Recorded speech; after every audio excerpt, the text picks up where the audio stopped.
अगर आप भी अपने गहने, जरूरी दस्तावेज या कीमती सामान बैंक लॉकर में रखते हैं तो यह खबर आपके लिए बेहद जरूरी है, क्योंकि आज हम बात करने जा रहे हैं एक ऐसे सवाल पर जो कई लोगों के मन में आता है कि अगर बैंक लॉकर की चाबी खो जाए तो क्या लॉकर का सामान हमेशा के लिए फंस सकता है। चलिए आपको पूरी नियम और प्रोसेस को आसान भाषा में समझाते हैं।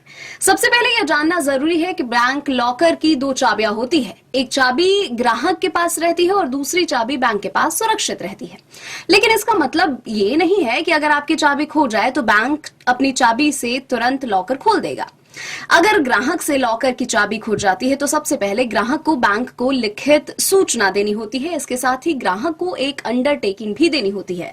इसमें यह लिखा होता है कि अगर भविष्य में खोई हुई चाबी मिलती है तो वह बैंक को वापस कर दी जाएगी। इसके बाद बैंक तय प्रक्रिया के तहत ग्राहक की मौजूदगी में लॉकर खोलने की तैयारी करता है। यह प्रक्रिया बैंक अधिकारियों की निगरानी में होती है ताकि पूरी पारदर्शिता बनी रहे।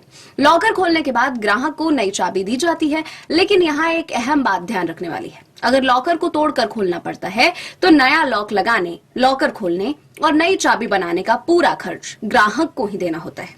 हालांकि इस पूरी प्रक्रिया के दौरान बैंक की एक बड़ी जिम्मेदारी होती है कि लॉकर के अंदर रखे सामान को कोई नुकसान ना पहुंचे।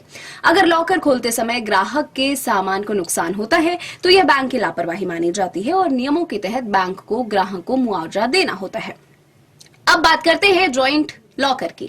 अगर लॉकर दो या उससे ज्यादा लोगों के नाम पर है तो ऐसी स्थिति में सभी लॉकर होल्डर्स की सहमति जरूरी होती है। लॉकर को सभी की मौजूदगी में ही खोला जाता है। तो कुल मिलाकर अगर बैंक लॉकर की चाबी खो जाए तो घबराने की जरूरत नहीं है, बस तय नियमों और प्रक्रिया का पालन करना होता है और आपका सामान सुरक्षित तरीके से आपको वापस मिल जाता है। ऐसे ही जरूरी और काम की जानकारियों के लिए जुड़े रहिए हमारे साथ।